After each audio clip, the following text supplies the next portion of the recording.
Pronto, oficialmente coloquei para gravar aqui, para a gente poder depois subir no nosso YouTube, para quem quiser. Não sei se vocês... Alguém de aqui já reviu algum webinário, já usou o recurso do YouTube, ou vocês não chegaram a rever? Eu já assisti um deles, eu já assisti por lá. Ah, legal, bacana. Enfim, a gente está fazendo esse repositório, de novo, acreditando que vai ser útil para alguém, né? Então, tá tudo certo. A gente estava falando, enquanto vocês não estavam aqui, Rafael e Ricardo, né? Sobre... Estava comentando que o Fernando tem publicado no LinkedIn, né, artigos e provocações para as pessoas, né? E eu estava justamente comentando que eu também tenho as minhas publicações. Essa semana eu vou publicar o meu 25º e último artigo da minha primeira série de artigos, que, por sinal, até o final do ano vai virar um livro. E assim, se perguntar quantos negócios você fez por conta dos seus artigos, eu não posso dizer que fiz nem nenhum, nem 50, porque eu não consigo fazer essa conexão. Mas a gente tem que acreditar que isso ajuda a fortalecer nossa imagem, tá com o nosso nome em evidência nas nossas redes, nas redes das pessoas que compartilham e assim por diante. Tem que acreditar que esse processo funciona, e de fato funciona, só é difícil de calcular a monetização. Mas, enfim, vamos arrancar para o nosso tema de hoje, que é para falar um pouquinho sobre metodologias tradicionais e metodologias ágeis. E hoje quem toca o show é a dona Cláudia. Então, dona Cláudia... Para dar um pouquinho de descanso para vocês, tá, pessoal? Do Flávio. Ó, eu vou dizer uma coisa. Eu estou fazendo fonoaudiologia, né? Estou fazendo fono. Eu fiz fono quando era criancinha e voltei a fazer agora depois de velho, né? E a minha fono pega no meu pé na velocidade que eu falo, na minha articulação das palavras, que eu articulo mal as minhas palavras, mas enfim, eu hei de melhorar. Mas eu vou deixar hoje com a Cláudia, eu vou dar só meus pitacos aqui. Vai lá, Cláudia, toca o show. Então, pessoal, a gente pegou o tema que o Fernando sugeriu. Vamos falar um pouquinho de metodologias tradicionais versus metodologias ágeis. Onde que ela se aplica na consultoria? Na consultoria conosco, como consultores, e, eventualmente, aonde ela se aplica num projeto de consultoria. Vou começar, separei aqui em alguns blocos, a gente vai falar um pouquinho de conceito. Gente, só deixando bem claro, não sou expert em metodologias, nunca fiz um curso de PMO, então é só realmente o que eu preciso entender de metodologias para aplicar no meu dia a dia, tá? Então, talvez vocês conheçam muito mais que eu alguns termos, enfim, algumas aplicações, mas é só para a gente dar um alicerce aí para a gente discutir onde que a gente pode aplicar essas metodologias, em que situações. Eu acho que o mais importante, já te passo, desculpa, Ricardo, te interromper, mas eu acho que o mais importante, no final das contas, é a aplicabilidade. O conceito em si, se você sabe ele na profundidade, ou sabe o suficiente para você, está tudo certo. O importante é como que a gente transforma isso em algo prático para a gente. Pois não, Ricardo? Flávio, eu sei que a Cláudia usa o teu som aí, mas eu estou tendo alguma dificuldade de escutá-la. Será que vocês poderiam inverter, ela usar o som e aí hoje eu não tô conseguindo enxergar não, desculpa, escutar bem. Estou desligando o meu, a Cláudia está ligando dela. Show. Obrigado.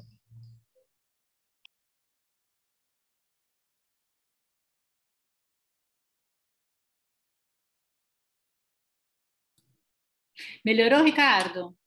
Melhorou? Muito. Então, vamos lá. É que a gente está um do lado do outro aqui, tá vendo? Esse é o problema. Então, de onde vêm as metodologias, né? Por que elas foram criadas? Criadas basicamente para otimizar processo e reduzir custo, desde a Revolução Industrial, né? Mas isso não significa que a muralha da China também não tenha sido construída com base em alguma metodologia, né? A gente não sabe exatamente qual foi, mas tenho certeza que eles mediram recursos, força de trabalho, né? Enfim, pode falar, Flávio. Muralha da China, a pirâmide do Egito, enfim, o gigante de Rhodes. Escolha o que você quiser dessas grandes obras de engenharia, né? Sim. Que diferenças que a gente vê, basicamente, entre a tradicional e a ágil? Geralmente a tradicional lidam com etapas mais rígidas e controladas, definidas e sequenciais, né? Tudo muito by the book ali, tudo feito em único momento do planejamento. E as metodologias ágeis, elas propõem mudança de paradigma, que vão desde o planejamento, o organograma e a forma como são tomadas as decisões. Hoje, as metodologias ágeis elas estão muito mais alinhadas com o contexto de mercado, que são as mudanças rápidas, né, o mundo mais conectado e o mercado muito mais competitivo. É muito mais fácil a gente trabalhar com elas. Não significa que elas servem para todos os momentos e para todas as empresas. Acho que isso precisa ficar bem claro. A gente precisa não querer colocar alguma coisa onde não serve. Pode falar, Flávio.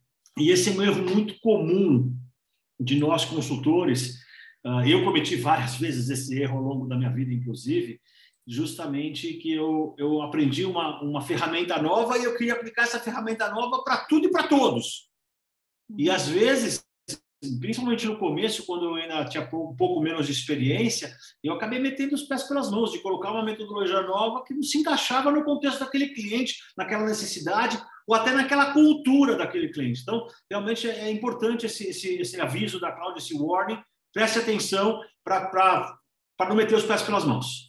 E obviamente, né, quando você fala em usar metodologia, talvez você não precise usar a metodologia por completo em algum cliente, você possa pegar alguns pedacinhos do que ela contém, alguns conceitos que ela tem e introduzir no seu cliente, no seu projeto.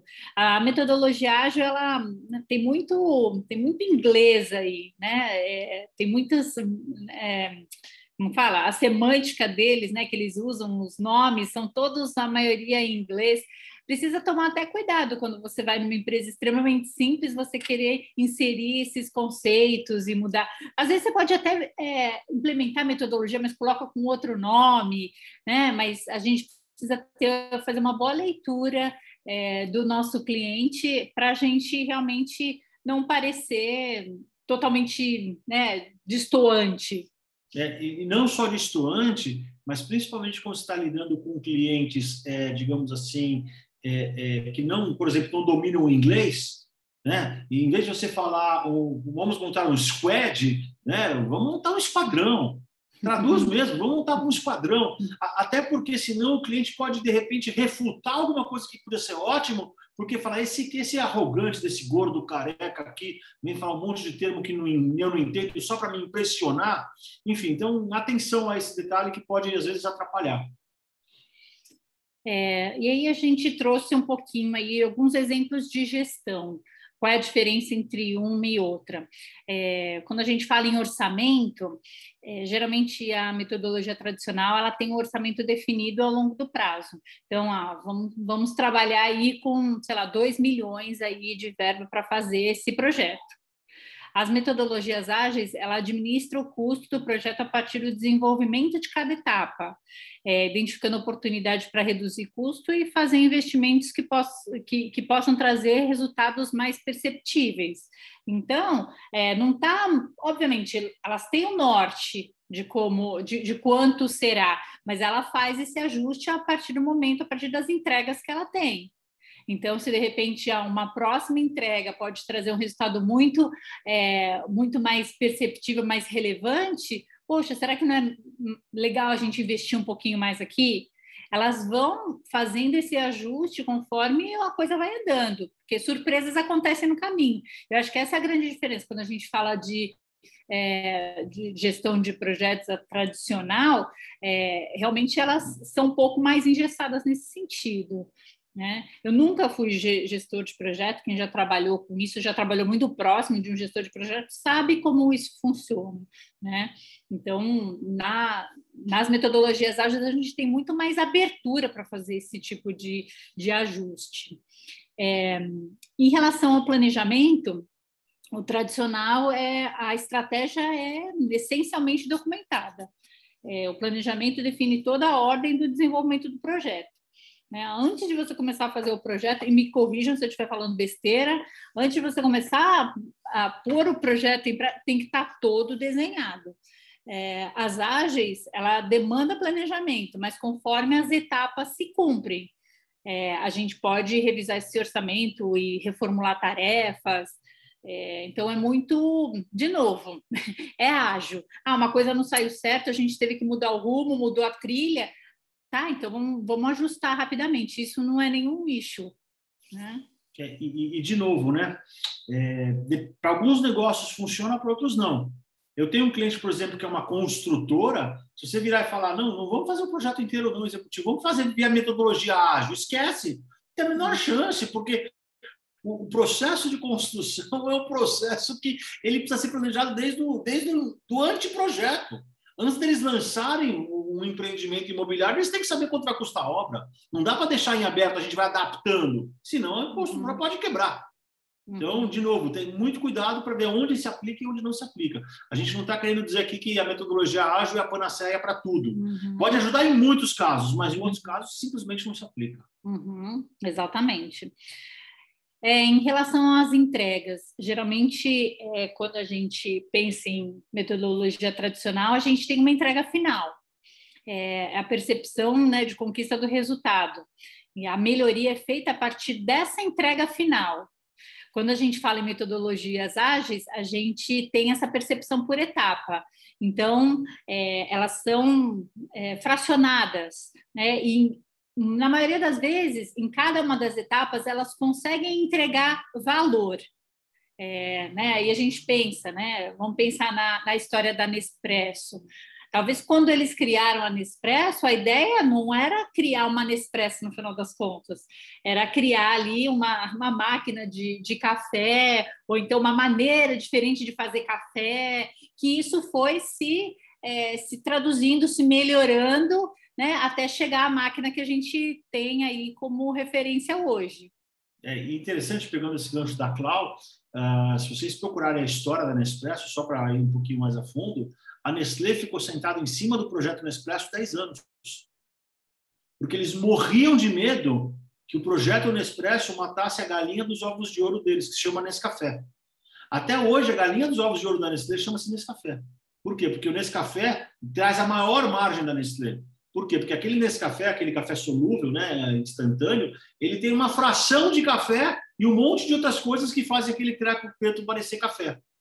Né? Então, eles durante anos ficaram sentados em cima do projeto, falando, vamos lançar esse negócio, isso aqui pode matar aqui o nosso Nescafé que nos traz tanto dinheiro e tanta margem.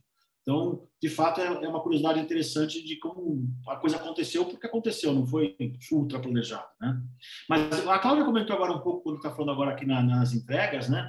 E eu acho que esse talvez seja a principal diferença da metodologia tradicional da metodologia ágil. Normalmente, a metodologia tradicional ela vai formalizar e vai apurar o resultado lá na entrega final. E a metodologia ágil ela parte do princípio de particionar as entregas e atingir objetivos específicos a cada ciclo. Né? Eu acho que isso é muito importante nesse conceito. Vai lá, Cláudia. Na metodologia ágil, você tem essa comunicação, que eu acho que é primordial, essa premissa. Você tem esses ciclos incrementais e você tem pouca documentação e pouco retrabalho antes da entrega. Imagine você fazer um projeto inteiro, chegar lá no final, o cliente fala assim, não era isso que eu queria. Né? Olha só, quanto retrabalho, enfim. Tem que começar do zero de novo. E quando a gente fala em metodologias ágeis, a gente tem essas entregas fracionadas que servem como um termômetro. Está indo, né? Tá no caminho, né? Precisa de algum ajuste? Então, a gente vai pouco a pouco. Eu estou rindo aqui comigo mesmo, porque me lembra quando eu era criança, mais criança mesmo, eu lembro que uma vez eu vi uma ponte sendo construída e a ponte estava sendo construída pelos dois lados. Né? E eu perguntei para meu pai, criança, falei, pai, e se eles não se encontrarem lá na frente? Né? Ou seja, eu sempre imagino uma ponte que ficou 1 metro de distância uma da outra. Eu, como criança, imaginava essa possibilidade, né? Que é exatamente isso. Imagina se você tem um projeto inteiro, você chega lá e quando a ponte vai se juntar, ficou aqui, né? Fez um degrau, e aí, ferrou. Ou seja, destrói e começa de novo. Olha o retrabalho que se gera, né? A metodologia ágil, por fazer esses checkpoints, essas entregas pontuais, ela vai promovendo os ajustes necessários, a chance da ponte não se encontrar tende a ser muito menor. Isso aí. Um outro uma outra vertente aqui da gestão, que é a do risco. Geralmente, na tradicional, a gente dá maior ênfase aí no planejamento inicial. Você já tenta mapear todos os riscos que você tem e geralmente, a responsabilidade por isso é do gestor de projeto, né? Do PMO. Quando você está falando em metodologias ágeis, a responsabilidade é coletiva, é uma mudança de mentalidade em que qualquer membro pode identificar riscos que sejam tratados, né, que devam ser tratados. E, obviamente, isso é tratado logo em seguida, né, na semana seguinte, no dia seguinte, é uma coisa muito rápida, muito ágil, né, como o próprio nome diz. Então, esses são os pontos aqui de gestão que eu trouxe, né? Então, orçamento, planejamento, entregas, gestão de risco, que podem... Tem diferenças aí entre uma entrega e outra. Depois a gente entra, né, um pouquinho aí nos... Não é exatamente um tópico, mas assim, eu acho que um cuidado que a gente precisa ter. A gente não pode simplificar o que é tradicional, não dá para simplificar, e também a gente não pode burocratizar o ágil, porque senão elas perdem totalmente a forma, e aí elas não entregam de jeito nenhum, né? Uma outra vertente aqui são as ferramentas. Que ferramentas hoje que a gente tem, que são ágeis, que a gente utiliza, né, no nosso dia a dia? Às vezes a gente utiliza até intuitivamente, não com esse nome, mas funciona da mesma forma, e que hoje, né, estão aí no mercado. Tem muito mais do que essas que eu vou falar, mas essas acredito que sejam mais conhecidas, fora talvez do ambiente de tecnologia, né? A gente tem o Scrum, que nada mais é do que as entregas parciais que facilitam a gestão da mudança e funcionam como um termômetro, sempre colocando a necessidade do usuário e do cliente como um centro. Acho que todas essas metodologias colocam o cliente e o usuário como centro, né? A gente tem o Lean Six Sigma, que fala sobre melhorias nos processos o tempo todo, pensando em trazer o menor, não é o risco, menor defeito aí para o cliente. A gente tem a Kanban, que nada mais é do que a organização de tarefas, o andamento, né? Na verdade, a gestão do andamento das atividades. Então, ali você pode criar do jeito que você quiser, né? Mas tem lá o to-do, o doing, o done, né? O backlog. Isso eu já usei bastante, tanto uso na minha consultoria, como já implementei projetos com essa metodologia. A gente tem o Design Thinking, que também trabalha muito a necessidade e as limitações do cliente. Só um minutinho, o telefone tocando aqui. As limitações do cliente, e obviamente eles vão aí por todas as etapas do Design Thinking, que é a imersão, né? Realmente, deixa eu entender o problema, deixa eu fazer uma análise desse problema, deixa eu colocar em prática isso que eu, né, criei, que é a ideação, deixa eu prototipar e deixa eu efetivamente implantar esse projeto. Depois a gente vai falar um pouquinho, vai abrir um pouquinho isso na consultoria, tá? A gente daqui a pouco vai trazer alguns exemplos que a gente usou em cada uma dessas metodologias. E a gente tem a metodologia OKR, que hoje, né, tem em cima de alguns objetivos, a gente constrói alguns resultados-chave, e, né, que são ciclos mais curtos, né, para você entregar projetos, né? Em relação à estrutura, a gente tem os squads, que são equipes multidisciplinares, que hoje a gente, né, cada vez mais a gente está sentindo a necessidade do outro, né? Cada vez a gente está sendo mais interdependente, cada vez a gente precisa mais da nossa área vizinha. Então, os squads servem para você realmente ter o desenho do olhar, do impacto, do benefício que isso pode causar de uma maneira muito sistêmica. Esse negócio de trabalhar com squads ou esquadrões multidisciplinares eu diria para vocês que é um desafio enorme dos nossos clientes, pelo menos pela nossa experiência, tá? Por quê? Porque o que acontece? Todos nós que estamos nessa sala e todos os nossos clientes fomos educados a pensar em organograma. O mundo foi estruturado em organograma, porque foi assim que foi feito a partir da Revolução Industrial. Qual que é o meu organograma? A que caixinha eu pertenço? E quando você vai trabalhar com um esquadrão multidisciplinar, o organograma desaparece. Porque eu vou pegar o João de uma área, a Maria da outra, o José da outra, o Francisco, a Cláudia, a Joaquina, cada um de uma área completamente diferente, coloca tudo dentro de um mesmo bolo, coloca alguém para liderar e fala, bom, esse grupo tem esse objetivo. Então, essa quebra de paradigma junto ao cliente, que pode parecer óbvia, é extremamente difícil, extremamente complexo. Porque você começa a ver, eventualmente, rejeição das pessoas, fala, mas o meu chefe está me perguntando o que eu estou fazendo aqui nessa reunião aí que a Cláudia está liderando, que não é da minha área. Por que eu estou respondendo para a Cláudia, se quem me avalia é meu chefe? Como é que eu vou ser promovido se quem me avalia é meu chefe, mas eu estou trabalhando com a Cláudia? Ou meus indicadores de performance, o meu bônus, ou qualquer coisa do gênero. Então, esse conceito de constituição de esquadrões multidisciplinares é um desafio, via de regra, gigante nos clientes. E volto a falar, quanto menor o cliente, quanto mais rudimentar ele quanto mais, via de regra, médio porte e de um modelo de gestão mais familiar e menos profissionalizado, mais difícil é de implantar esse conceito. E de fato, às vezes, né, você mexe na arquitetura organizacional como um todo, e obviamente isso tem que vir de cima, e é mudança de cultura, não é de um dia para o outro. Muitas pessoas vão até se negar a fazer, isso daqui não faz parte da minha função. A gente ainda ouve isso de vez em quando, né? Mas aí eu tenho uma pergunta, pode ser? Pode falar. Vamos lá. É engraçado, vocês estão falando alguns termos, eu estou lembrando de algumas coisas que nós vivíamos na GE, né? Então, na GE nós chamávamos Mission Based Team, né? Então, era um time realmente multidisciplinar, com um objetivo tal, um projeto determinado. E claro, tinha o aval do gestor de cada pessoa. Então, fazia parte da avaliação da pessoa também, participar daquele projeto, ter sucesso, ainda que não fosse só da área dela. Por outro lado, isso era um projeto e concorria com o tempo, ao mesmo tempo que a pessoa tinha que fazer todas as suas outras coisas, né? Sim. Então, eu acho que em alguns momentos esse Mission Based Team valeu muito a pena, deu muito certo.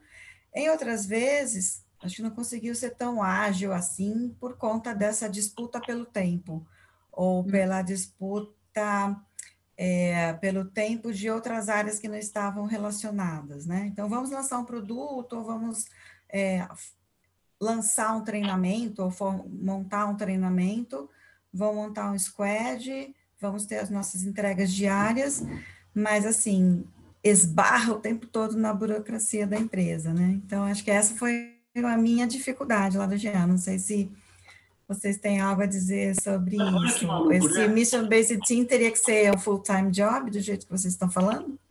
Olha que maluco, deixa eu só pegar o teu gancho, desculpa, só um segundo, Cláudio. Só pegando o teu gancho. Na empresa grande, esbarra na burocracia. E na empresa pequena, esbarra na falta de cultura. Então, numa ou noutra, acaba esbarrando do mesmo jeito, só que tropeça em pedras diferentes, mas tropeça. Mas vai lá, Cláudio. Precisa ser full-time job? Não, geralmente o que a gente tem visto é realmente a pessoa tem a sua função lá de acordo com o organograma e eventualmente ela é fisgada ali para participar de algum outro projeto em paralelo. Então, realmente, o que você trouxe de desafio é exatamente o que acontece. Como que eu divido o meu tempo? E isso tem que estar muito bem estruturado, porque tem a ver com, às vezes, a forma que você vai remunerar, né? Às vezes você pode ter alguma premiação específica para esse projeto, né?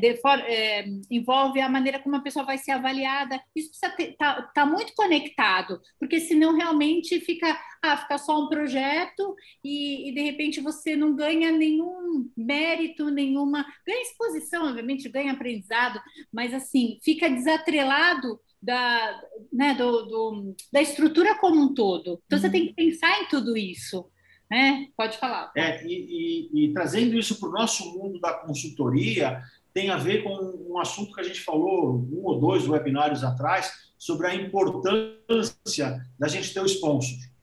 De ter alguém num escalão um pouco mais elevado da empresa que dê peso para o projeto de consultoria que você está fazendo. Justamente porque eu vou pegar a Cláudia, vou pegar a Eliane, vou pegar o Ricardo, vou pegar o Rafael, cada um de uma área, e os chefes podem ficar bravos comigo, porque eu estou pegando essas pessoas que estão tirando ali do contas a pagar, contas a receber, da logística, não sei o que lá, para cuidar de um negócio que ele não vai ser cobrado. Então, a figura do sponsor dando apoio ao projeto é fundamental nesse processo. Senão a gente corre o risco de ter, de fato, o nosso projeto indo por água abaixo por conta disso. Isso a gente está falando, né? Quando às vezes o Flávio faz muito projeto que envolve OKR. Então, tem lá as pessoas de várias áreas, várias atividades. Então, a gente vai querer endereçar alguns objetivos estratégicos aqui da empresa, que é extremamente relevante. Então, eu vou desdobrar isso em OKRs. Aí você chama todo mundo aí para participar. Mas, obviamente, tem que ser top-down, tem que ser de cima para baixo e realmente ser um projeto, né, bastante valorizado, porque senão realmente alguma parte vai ficar descoberta.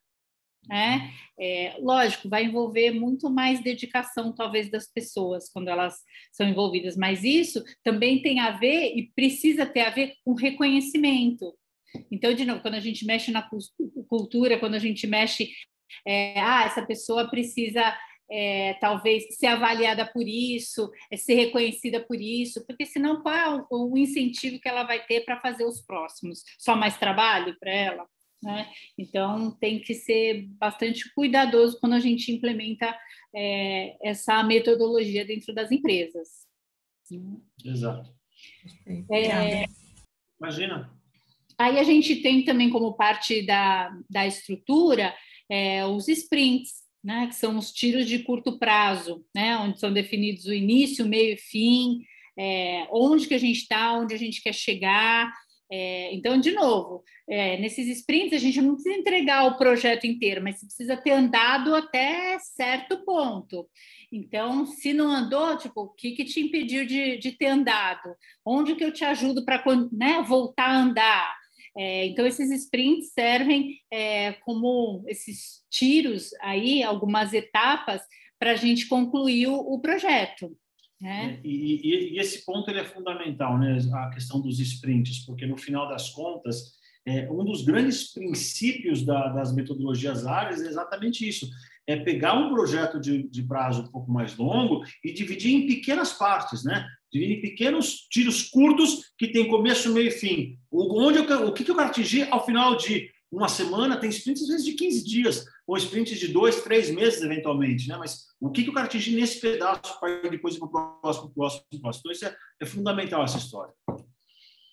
E aí, pessoal, a gente entra um pouquinho aí, agora na vida da consultoria, tirando essa parte, ou usando parte desse conceito, onde que a gente pode usar Scrum no nosso dia a dia?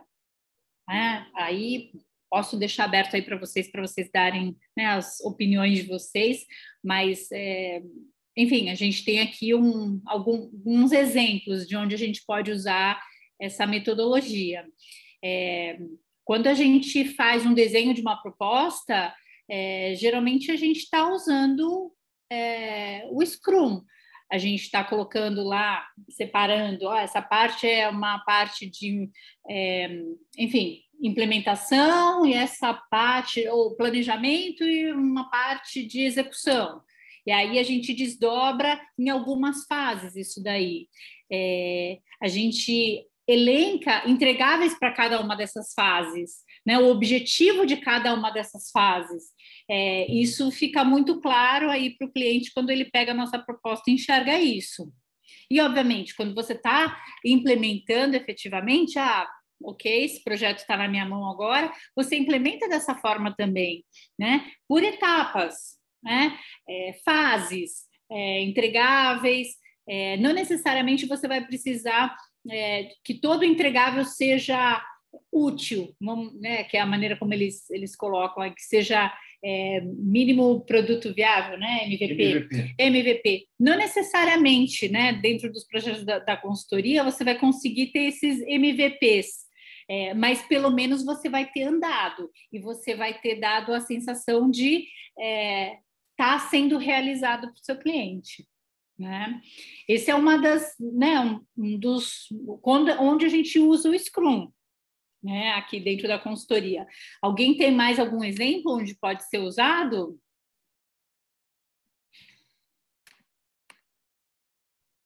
Beleza, vamos lá, Cláudio. Quando a gente Cláudio, fala... uma pergunta. Pode falar, Ricardo, pode falar. Na verdade, é uma confissão aí, e peço desculpa a vocês e aos colegas, mas eu já escutei uma vez sobre Scrum e eu não tenho a menor ideia do que é.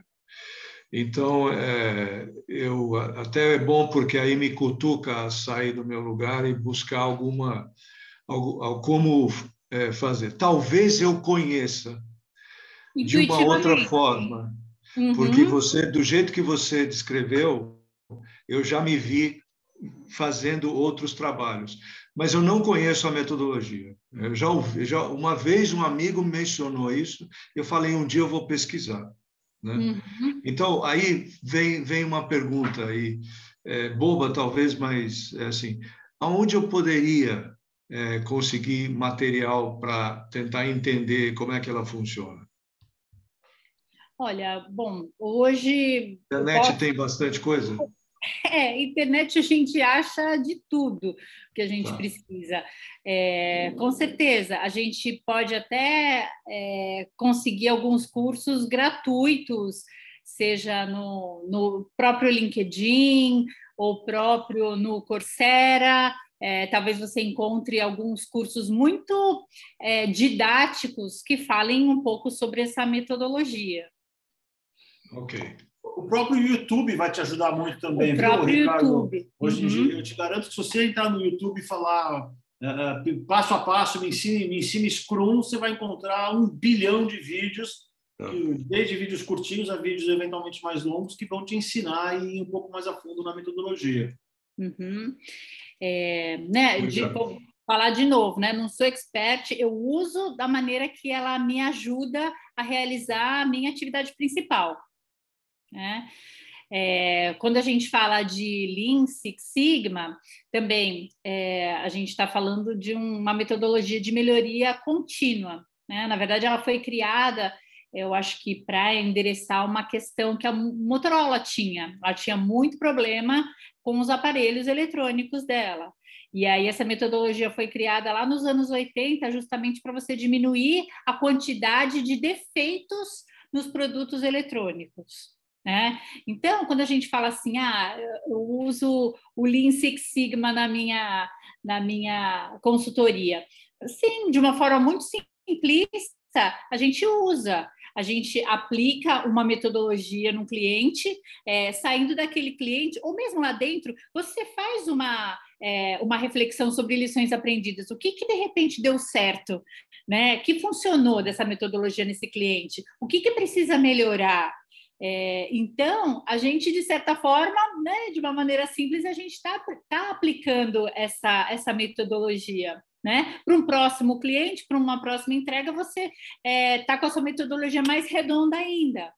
Ou, às vezes, para a própria entrega no próprio cliente. Porque você fez uma entrega do projeto, só que você tem uma segunda etapa, você fala, como que a gente podia melhorar o que a gente já fez aqui agora para a gente mesmo? Né? Então, de novo, é uma filosofia de o tempo inteiro estar buscando melhoria contínua. Só para todo mundo saber, eu coloquei aqui no chat um link de um site, né, que tem um passo a passo de como colocar o Scrum para funcionar. E se você fizer um cadastro no site, eles vão te mandar um e-book. Eu não li o e-book, não sei se é bom ou se é ruim, mas enfim, só para o Ricardo, não só o Ricardo, mas quem mais quiser, obviamente, se aprofundar um pouquinho, tá? Quando a gente fala em Kanban, a gente está falando em uma gestão das nossas atividades e pendências. Aí você desenha do jeito que você quiser. Você pode ter uma agenda, né? Que tem lá todas as coisas para você fazer, todas as coisas para você fazer, quais que estão em andamento, quais que, sei lá, eventualmente tem algum problema e quais que você já terminou, né? Uma agenda serve para isso. Se você pode falar. Na verdade, é interessante, né? Porque hoje fala assim Kanban. Mas eu comecei a usar essa metodologia Kanban, dessa forma que a Cláudia está falando, só que o meu não é agenda, é um caderno. Eu comecei a trabalhar isso no meu primeiro emprego, quando eu fui trabalhar em banco. Eu fui sentar na mesa de operação do banco, e aí eu sentei do lado de um operador e falei o seguinte, ó, a gente trabalha assim, a gente tem um caderno aqui, a gente vai anotando tudo que a gente fez de operação hoje aqui, e depois todas as pendências. E cada dia a gente vira a página e repassa as pendências do dia seguinte. Eu aprendi isso no meu primeiro dia de trabalho no banco, até hoje eu carrego comigo. É um caderno que eu vou virando a página, só que hoje eu não viro mais a página todo dia. No banco, cada página era um dia. Hoje eu viro a página uma vez a cada 15 dias, mais ou menos, mas eu vou listando todas as minhas pendências. E tudo que eu estou fazendo, que eu faço o risco de amarelo, ou seja, eu só não sigo as 4 colunas que o Kanban mandou eu seguir, mas a lógica mental é exatamente a mesma. Exatamente a mesma. E, na verdade, o Kanban, eu já até apliquei em um cliente meu, como metodologia de entrega mesmo. Então, o que que era? Era um departamento de recursos humanos, então você tinha lá cinco recrutadoras, né? Você tinha lá, sei lá, 35 vagas que estavam distribuídas entre elas. O que que acontecia quando uma não ia? Uma ficava uma semana fora, sei lá, doente. Aquela vaga parava. E ninguém sabia exatamente como que estava, né? Em que pé que estava aquela vaga. O Kanban veio justamente para a gente, todo mundo do time ter noção de como estavam as coisas. Trazer visibilidade, Trazer visibilidade para o que estava sendo feito dentro da área. Então, você colocava lá, isso daqui eu estou fazendo. Se essa pessoa ficasse ausente 15 dias, não tem problema, uma outra via sabia exatamente em que ponto que ela estava e ela seguia o fluxo, né? Isso serve para você otimizar o trabalho de uma área, quando você tem, talvez, trabalhos processuais, trabalhos muito repetitivos e um volume grande da mesma coisa. Né? Não só isso, mas nesse caso a gente aplicou, a minha entrega foi criar esse documento e essa metodologia, essa mentalidade dentro do departamento. Né? Então, dá para a gente usar essas metodologias tanto para a gente, como que a gente constrói aí o nosso modus operandi, quanto efetivamente levar para um cliente alguma delas. Né? E em alguns clientes isso pode parecer até revolucionário, como foi no caso da Cláudia lá com o RH. É como se ela estivesse pondo o ovo em pé. E às vezes para a gente falou que a gente fez o básico do básico do básico. Isso é muito comum de acontecer. Às vezes a gente está fazendo uma coisa que para a gente é tão básica, mas para o cliente é algo que, meu Deus do céu, muda o cliente de patamar, muda a vida dele de patamar. É isso aí. Depois a gente tem o Design Thinking. E onde que a gente usou o Design Thinking? A gente usou o Design Thinking quando a gente construiu o Clube da Consultoria. Então, a gente pensou, né, nas necessidades, a gente pensou nas limitações e, enfim, a gente desdobrou essa metodologia. Então, pensando, quais são as dores dessas pessoas que, de repente, saem do mundo corporativo e querem continuar atuantes? Né? Quais as limitações que essas pessoas têm? E aí a gente foi, né? A gente passou por todos os passos, né? A gente foi lá e fez a imersão. Vamos entender qual é a dor de quem está lá nos seus 50 a mais, vamos chamar assim, sem nenhum preconceito de idade, mas conceitualmente 50 a mais, quer continuar trabalhando, mas o mercado eventualmente não está mais absorvendo aquele profissional. Aí a gente foi para análise para síntese. Então essas são as dores, essas são as dificuldades. A gente usou, inclusive, uma ferramenta que existe para proposta de valor chamado VPD, Value Proposition Design, que bota exatamente esse conceito do Design Thinking para funcionar. Você vai lá, vai a fundo, entende a fundo o teu cliente típico, no nosso caso, homens e mulheres, na casa dos seus 50 anos, mais ou menos, entendemos a fundo, analisamos, sintetizamos, surgiu a ideia, bom, a partir do entendimento desse cliente, o que a gente pode fazer? Podemos criar um negócio que ajuda a compartilhar nossas ideias, nossas experiências, nossos erros, nossos acertos. A gente não sabia que isso ia virar um blog. A gente não sabia que isso ia virar um webinário. A gente não sabia que isso ia virar um canal no YouTube. A gente não sabia que isso ia desembocar num curso. Começaram a surgir ideias do que a gente podia fazer. Eu posso até depois, enquanto a Cláudia fala aqui, eu vou pegar o VPD que a gente construiu do Clube da Consultoria lá atrás, nesse processo do Design Thinking, que veio da ideação. Aí depois veio a prototipagem do teste. Desde 2016 a gente vem prototipando, testando e mudando. Já mudamos um monte de vezes. O que está na moda falar em pivotar, né? Hoje o pessoal de startup gosta de falar palavras da moda, né? Vamos pivotar. Pivotar nada mais é do que promover uma mudança, um ajuste de rota, né? Mas é o nome da moda. Para depois a gente implantar e a gente chegar onde a gente chegou. né? Quando a gente fala em design thinking, a gente pode pensar em design thinking quando a gente está criando o nosso produto de consultoria. Então, deixa eu entender quais são as dores do mercado, o que eles estão precisando, que tipo de produto não os atende. Então, a gente pode criar o design thinking em cima do produto que a gente quer criar. Então, vamos nos aprofundar aí nas dores que as empresas, nosso potencial cliente tem. Vamos tirar do papel, colocar na prática, vamos ver se a gente consegue vender esse nosso produto, né? Entra aí como uma ideação, deixa eu ver se de repente eu consigo alavancar aí esse produto, se ele é realmente útil na prática. Enquanto você está no momento aí de síntese, de aprofundamento, de entendimento, você está dentro de casa, você está entre quatro paredes. Tá, na ideação, você tira do papel e você põe na prática. Deixa eu ver se realmente, então, funciona. Deixa eu achar alguma empresa, deixa eu fazer esse projeto, eventualmente, um projeto piloto voluntário para testar a minha metodologia. Em cima disso, pode falar. Não, eu queria pegar o projeto aqui para vocês, para mostrar para vocês. Em cima disso, você faz os ajustes que você precisa. Desculpa, aqui. Pronto, em cima disso, você faz o seu... Espera aí, só um minutinho. Agora foi, desculpa. Em cima disso, você faz o seu...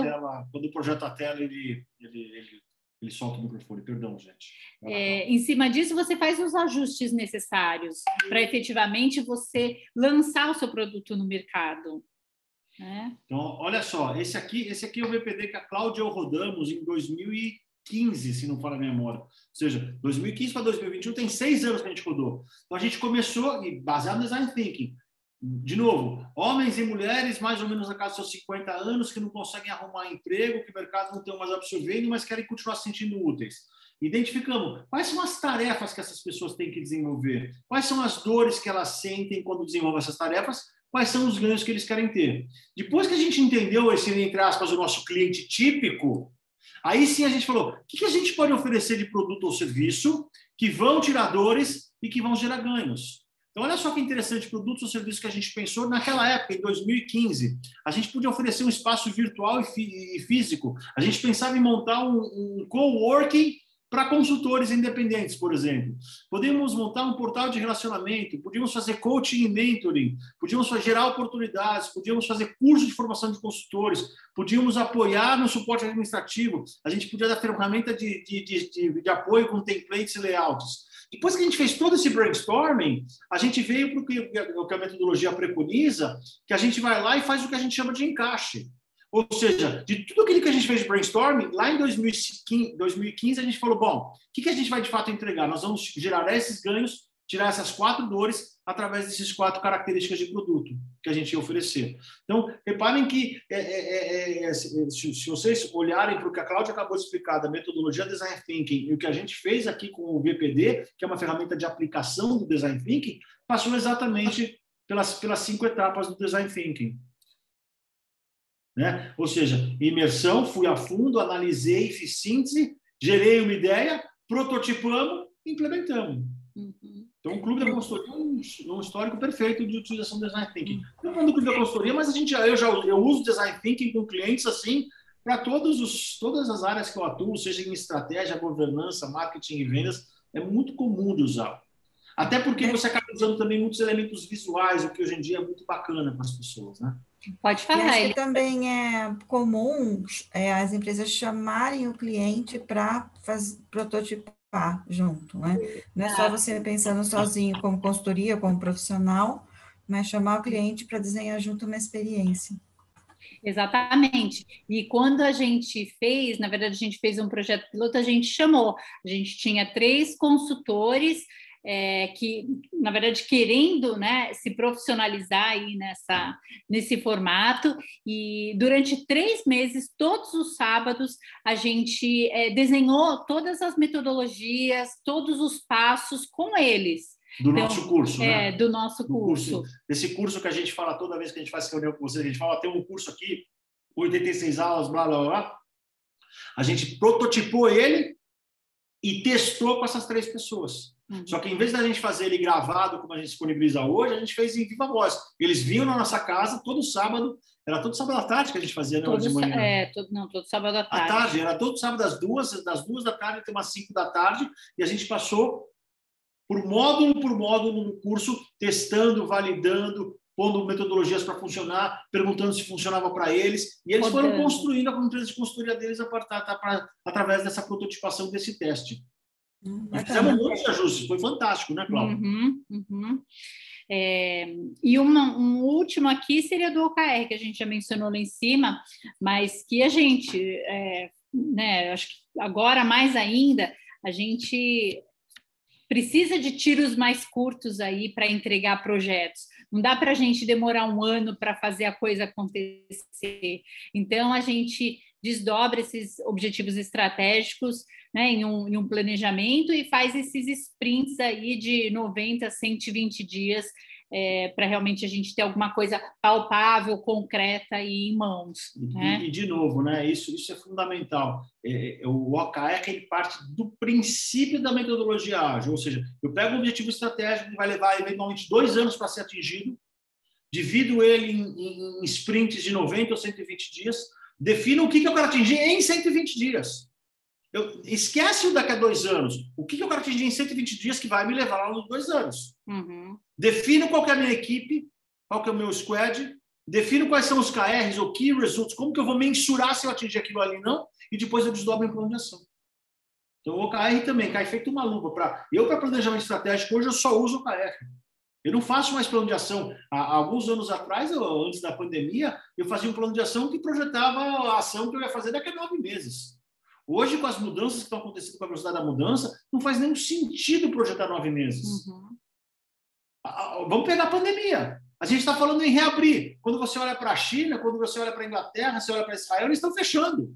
Eles que já tinham tirado as máscaras estão pondo de novo por causa da variante Delta. Dá para a gente projetar o que aconteceu no Brasil daqui a 9 meses? Não. A gente tem que projetar os próximos 60 dias e olhe lá. 90, quando muito, para a gente poder, usando a linguagem da moda, pivotar ou promover ajustes de rota e fazer a coisa funcionar. Então, o OKR, luva. O OKR feito na luva. E olha que interessante, hein? Olha que interessante isso do OKR. Se vocês forem procurar a metodologia OKR, estudar a metodologia OKR, ela foi desenvolvida nos anos 80 e ela foi desenvolvida originalmente para trabalhar objetivos pessoais. Era uma metodologia de RH.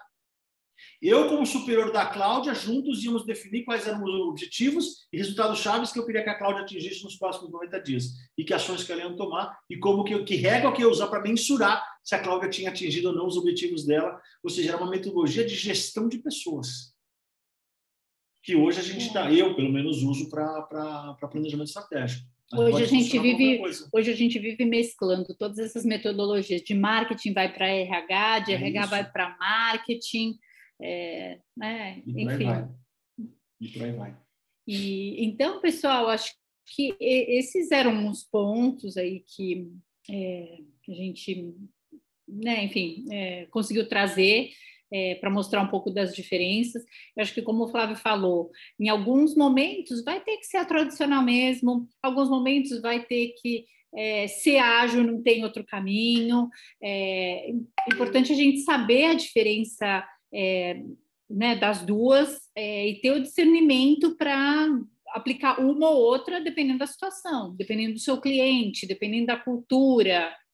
E aí eu quero dar uma dica para você, tá, Ricardo? Eu estou falando para você porque você confessou aqui para a gente, né, que do Scrum que você não conhecia, mas eu ouso dizer, Ricardo, que todas essas que a gente trouxe aqui, se você for dar uma estudadinha básica nela, você fala, nossa, eu conheço isso aqui. Eu só não conhecia o nome dela. Eu só não conhecia os termos, mas eu conhecia. É que nem quando eu pergunto, alguém conhece a lei da difusão da inovação? As pessoas falam, não sei o que é. Eu falei, você conhece. Talvez você não conheça pelo nome. Né? Então, eu acho que eu ouso dizer, Ricardo, que é a mesma coisa com relação a várias dessas metodologias ágeis. Você provavelmente já usou, mesmo que eventualmente intuitivamente, ou mesmo que eventualmente de uma forma não tão estruturada, mas é muito mais uma questão de fazer o depara do que dizer, nossa, é um negócio revolucionário e pôr o ovo em pé. De novo, OKR dos anos 80, gente. OKR é mais antigo que BSC. BSC, que hoje até hoje ainda é a principal metodologia de planejamento estratégico de uma empresa, Kaplan e Norton desenvolveram em 94. O OKR tem 10 anos a mais. mas é considerado hoje um negócio revolucionário. Você tem razão, Flávio. Eu acho que eu vi tudo. É muito curioso e interessante essa nossa conversa aí, porque você olha, no caso que vocês falaram da questão dos squads aí, a gente conhecia de outra forma. As multinacionais às vezes dão uma roupagem interna para os processos ou para os projetos, né, que elas querem dar.